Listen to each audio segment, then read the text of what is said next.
back on, let's talk about the character of Jimmy Olsen. Can you describe him for us?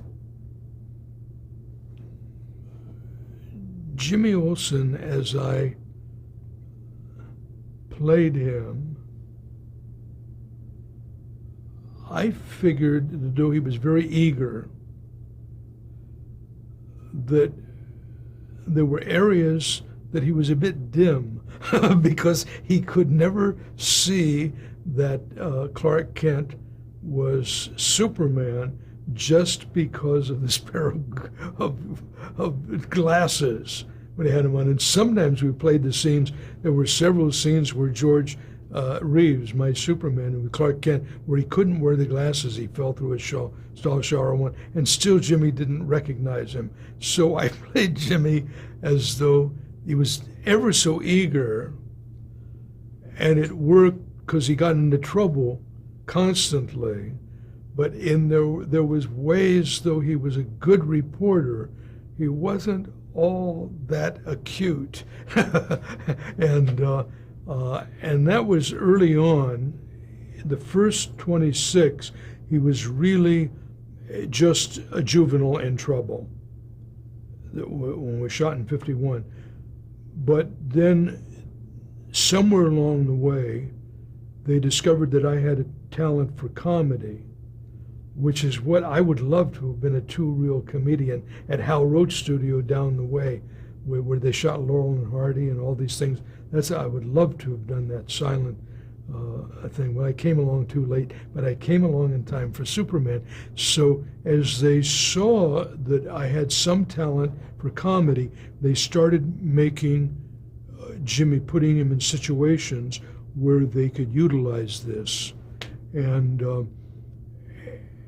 so Jimmy became more comic, and I loved it.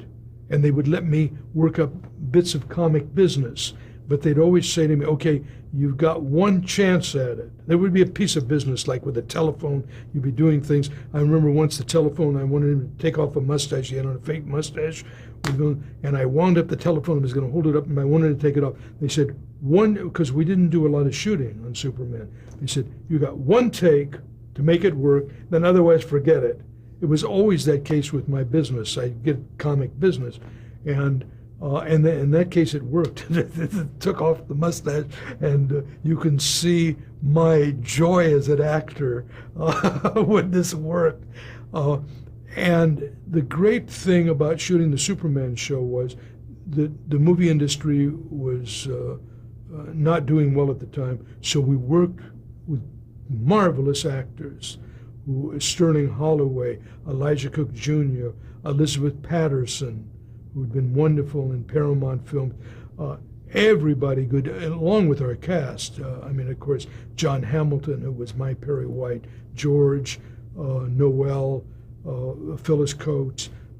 They were wonderful, but the character actors who came through were the cream of the crop of character actors, and a lot of them had been in vaudeville or comedy, and like Sterling Holloway, who'd work with Lubitsch, and so Sterling Holloway were working, and I'd be trying to do a bit of business or figure out something, and he'd look at me and say, you want me to tell you what you're doing wrong? And I'd say, yes, please, tell me. And he said, well, you're throwing your skull at the wrong. The skull is when you look up at somebody. He said, you're throwing it in the wrong place. You're throwing the skull up. He says, you want to do that, and then throw the skull. You know what a skull is? It's a look. And so they would help me, and there was a wonderful prop man who'd been a vaudevillian, Sam Hirsch. And so then Sam would always stand off, because out of the sight lines, was our prop man, and say, and if I do it right, he'd see me working out a bit of comic business, and if I do it right, Sam would smile at me. I'd look at Sam, not at the director, who didn't care. They just wanted to please me and to get on with the next shot. But if I do it right and I'd look at Sam, he'd go like this, he'd go like that.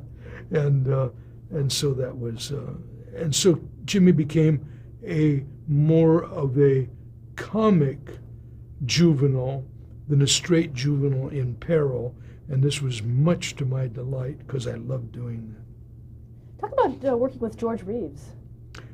George Reeves was in my book, a great guy. It was a different world then. It was not the dream of his life to be Superman. He'd gone to the Pasadena Playhouse. He'd done a lot of good things. He'd been Gone with the Wind. He'd starred in a number of films. One was a film with my dad's favorite actress, Claudette Colbert, called So Proudly We Hail. And George and I actually, the first day we worked together, we were in the Hal Roach lot, and he was going to save Jimmy, who was being dropped in a safe, and he was going to catch the safe. And we were sitting, we'd been introduced, and we were sitting there, and he suddenly complimented me he remembered me from Fighter Squadron, on my performance in Fighter Squadron, and I said yes. And So Proudly We Hail is one of my family's, favorite films. And then he said, and that's the only time he ever said anything like this, he said, I'm going to forget the name of the director. The director admired him very much, who directed the film. And he said, Mark Sandrich. He said, yes. He said it was a wonderful film, and Mark Sandrich had big plans for me before I went away to the war. And he said, if Mark Sandrich hadn't died before I got back from the service, he said, I wouldn't be sitting here in this monkey suit today, the Superman suit. He never, in all the years after, revealed any feelings like that. It was always working hard. He was a terrific guy to work with, very accomplished actor, very athletic. We all were. Lucky for them, we could do our stunts. I mean, I've jumped out of moving cars and tackled villains. And George could really take off, do his takeoffs from a diving board, go out windows and come in. And I always knew, because I started suffering from being typed.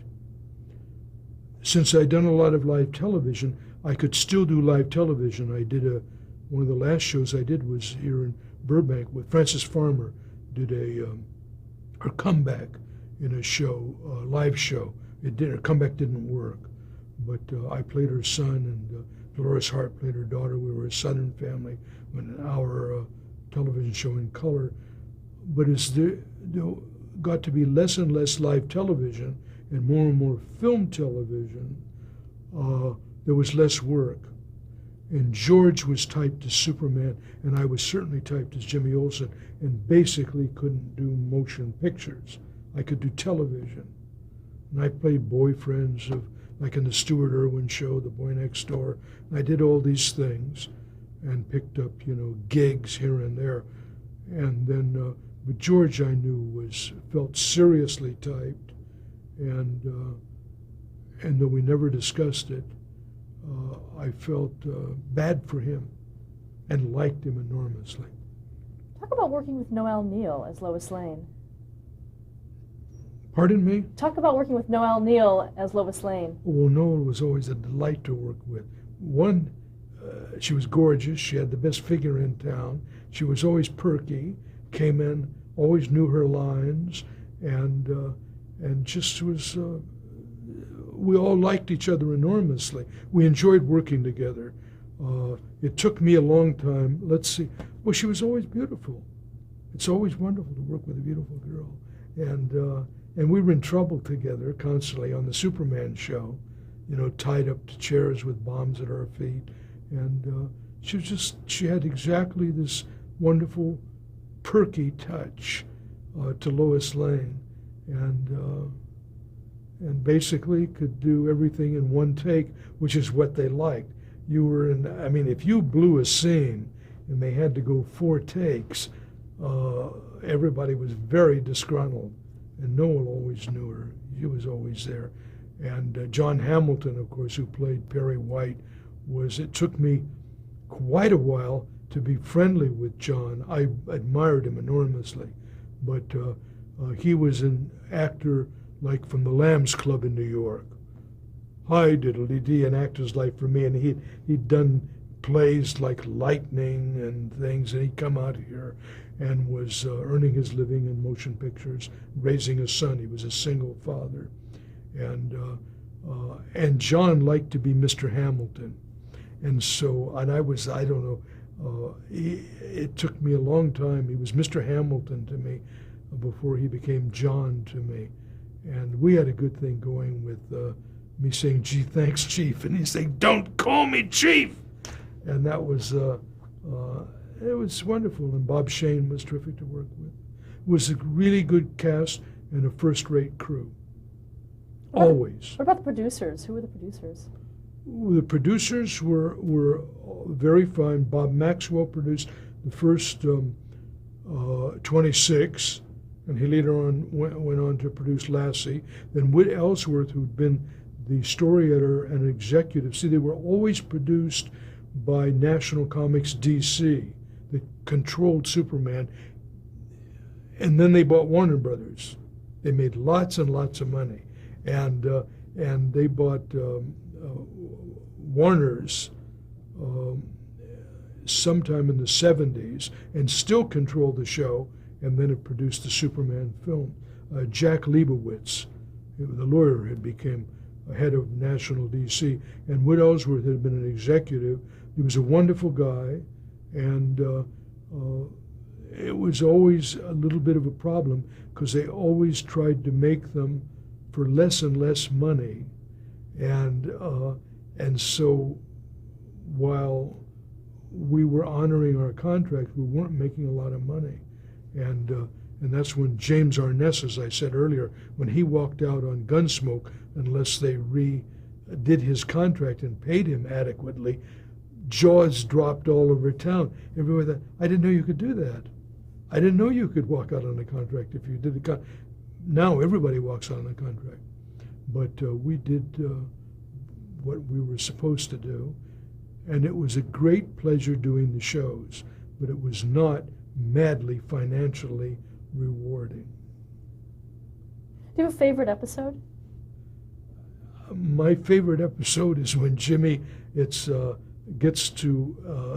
be a private eye. It's called Jimmy Olsen Semi-Private Eye, and it has Elijah Cook Jr., who was one of my favorite actors, who was from the Maltese Falcon. He plays the fall guy in the Maltese Falcon, and Cookie played the private detective that Jimmy takes over from and acts like Bogart in and I worked very hard on this one, and I had very good actors, Dick Benedict and Noel, of course, and I get to wear a trench coat and run around, and it's wildly comic. I mean, he chains himself to beds, handcuffs himself to beds, does all of these things, and I like that episode very much. I like it when there was really a chance to do a lot of comedy, which came later, and I won't know the title of it, when Jimmy impersonates a foreign prince, and they're going to execute him. I don't know what it's called, but that was a later color episode, but it's very funny, and a lot of them are funny, and I liked it when I got to do comedy. But Jimmy Olsen Semi-Private Eye is the one that I like the best. Now, what happened to you after the show went off the air? Pardon me? What happened after the show went off the air for you? They quit filming. We were going to film in 1959. By that time, I couldn't get a job in the United States. I went off to Germany, and I was doing a film in Germany at Bavaria Filmkunst in Munich, and they exercised my option for another 26 shows. And I was supposed to come back, and they were in preparation for 26 shows. I had friends in England. I went on to England for a little bit, but I got a lot of telegrams and things in Italy. My next address was the American Express, Piazza España, and I got all this stuff that George had died. And then I thought, well, we're not going to film anymore. And I went on to England, and then it turned out they wanted to talk to me and wanted me to come back to the United States. And so I did come back to the United States. And there was some talk about filming 13 Superman pals Jimmy Olsen, because we had a sponsor at the time, Kellogg's, who had given the money to do 26 shows. And there was talk about, and I met with the story editor, and they felt they could do that, not with 26, but with 13, and that was not agreeable with me to go on and do that. And there was some question whether I was contractually obligated. But Wood Ellsworth was producing also didn't want to do it. It was the idea of Mort Weisinger, who was the story editor in New York.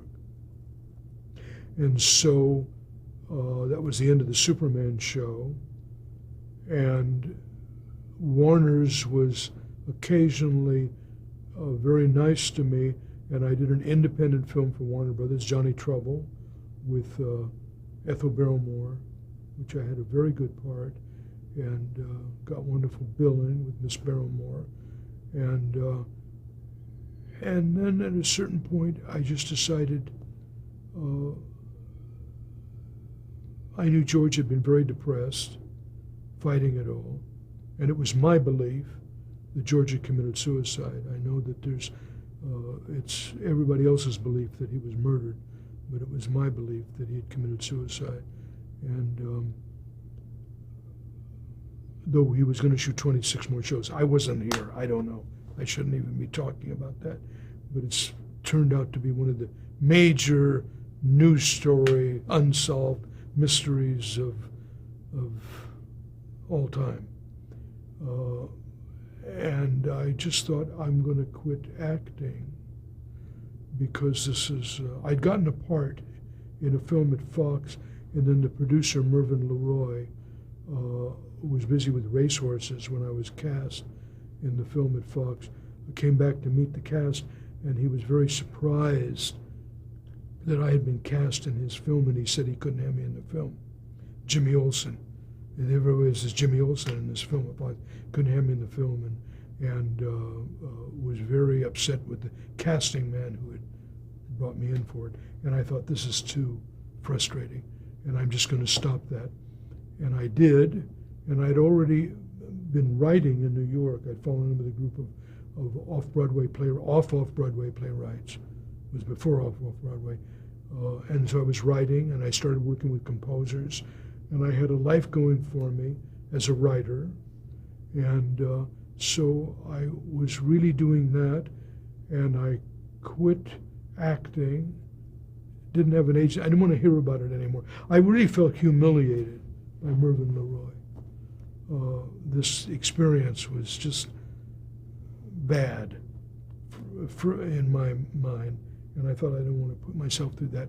So I was writing and doing, and I had plays being done on Bleecker Street and things in New York. I went earning a lot of money. There were plays in verse. And then a great friend of mine who also quit acting, John Carr. We'd been in New York and live television. He'd done Tea and Sympathy on Broadway. And Jack was going to direct an anti-production of Androcles and the Lion. And I was his dream Androcles. And so I said no. I was working at that time for Jerome Robbins. I was writing a play, a no play for Jerome Robbins. And Jack was determined I was to do this. And he's a real good friend, still a real good friend.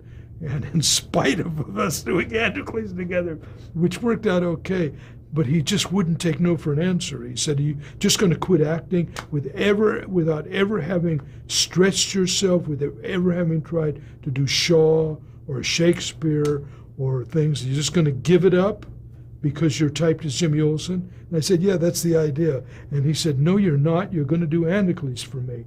It was a very distinguished production, and I did it, and we had a success with it.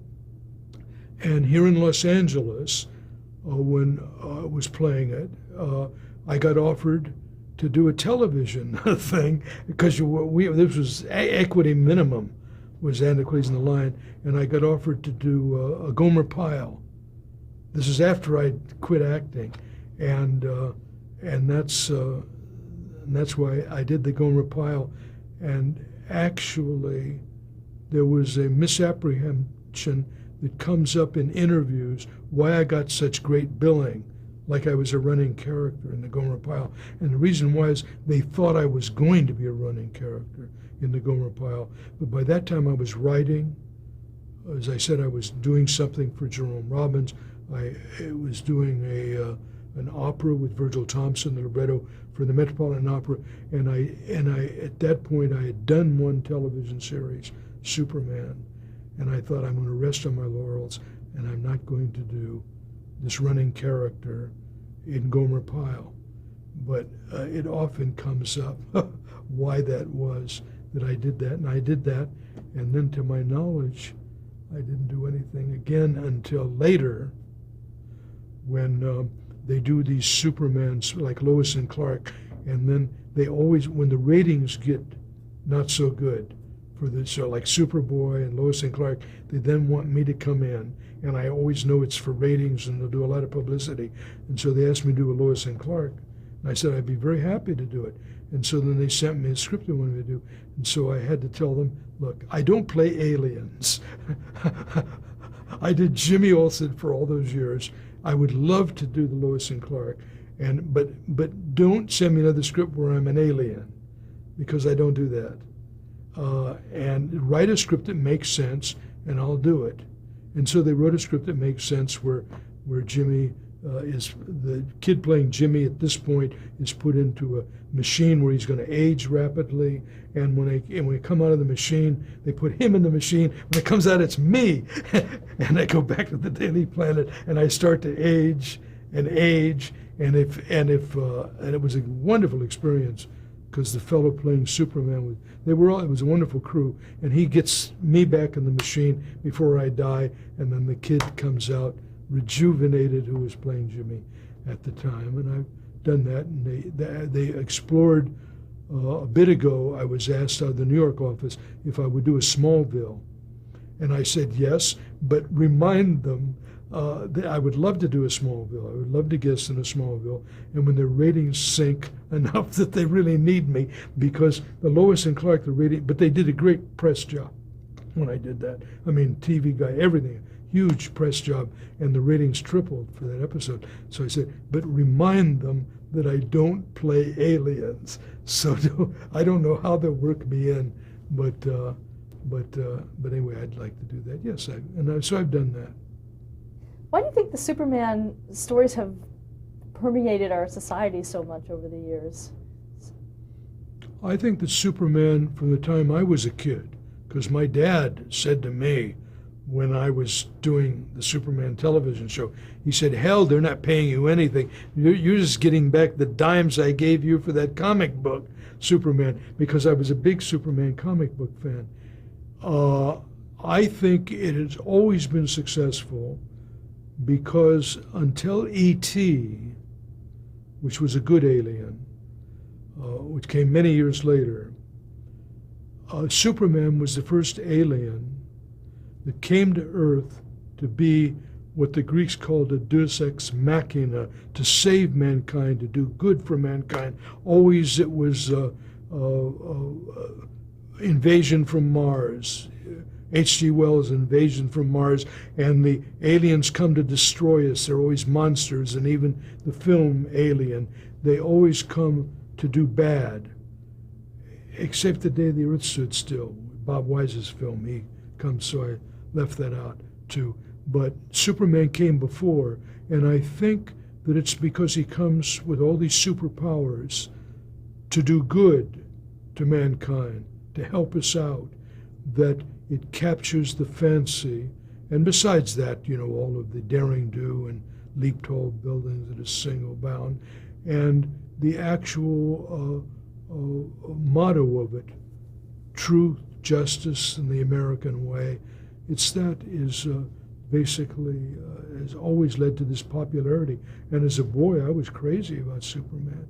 And each time that it's been done, I wasn't really around for the radio show, so I don't remember. Well, I was around, but I didn't listen.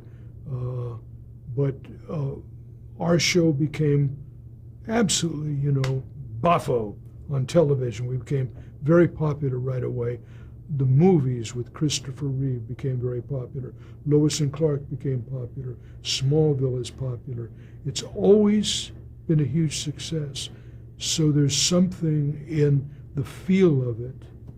And this is before the special effects were all that wonderful. And the early comic books are innocent looking compared to the comic books today. I think it's the character. What advice would you give an aspiring actor today? I'm often asked for advice, and I was recently on a documentary about the man that I studied with. It's called From Moscow to Hollywood, and a book is being done about him, Michael Chekhov. I'm often asked what advice. The first advice is you have to really feel that you have talent as an actor. And somehow you get to know that because people are like, I mean, I'm not overstating my qualities as an actor, and I certainly didn't fulfill myself. I mean, I became,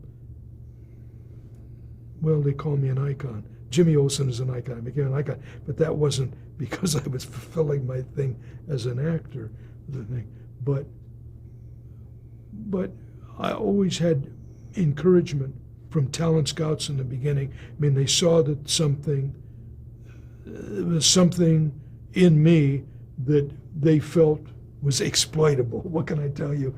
In the entertainment industry, you have to have that feeling about yourself, I think, that kind of confidence. And the other thing is to work very hard, do a lot of plays I did, study hard, work hard in a proper way. The only proper way is to work with good people. If you're working in an acting group, be sure it's an acting group with very good people, because you learn. That was the joy of doing the Superman show.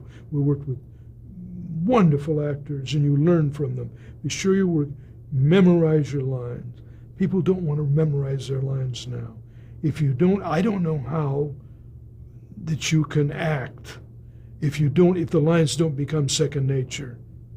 I mean, the first thing you have to do is just you have to know your lines, rehearse with the actors that you're working with, bring things either in class or in the theater, if you're lucky enough to get in plays, to performance in front of an audience, because you learn a lot from an audience. If you have any talent or feeling for an audience, and just learn the craft. What I learned is, one, how to relax. At Warner Brothers, I learned pace. Stop, hit right out after the next line of whoever you're playing, come in right away. It was pace from Cagney, from Bogart, from everyone. That was pace at Warner Brothers, and it helps to have pace. And I think that's why some of those old films on Turner, they hold up so well. It's not that they're so great or that the scripts are great. The pace is fascinating. Everybody, there was not a lot of air in the things, and you just have to learn to relax once you have done enough work for the craft of performing. It's all in relaxing and relating to the other actor and having them say something to you, and you respond, and you have enough emotion somewhere in your insides that you're able to act in a way that entertains an audience or interests an audience. Well, thank you so much for sharing your story with us. Thank you very much for having me here today for the archives. I've wandered around a lot. I hope you've gotten what you need. Absolutely. Thank you again. Okay.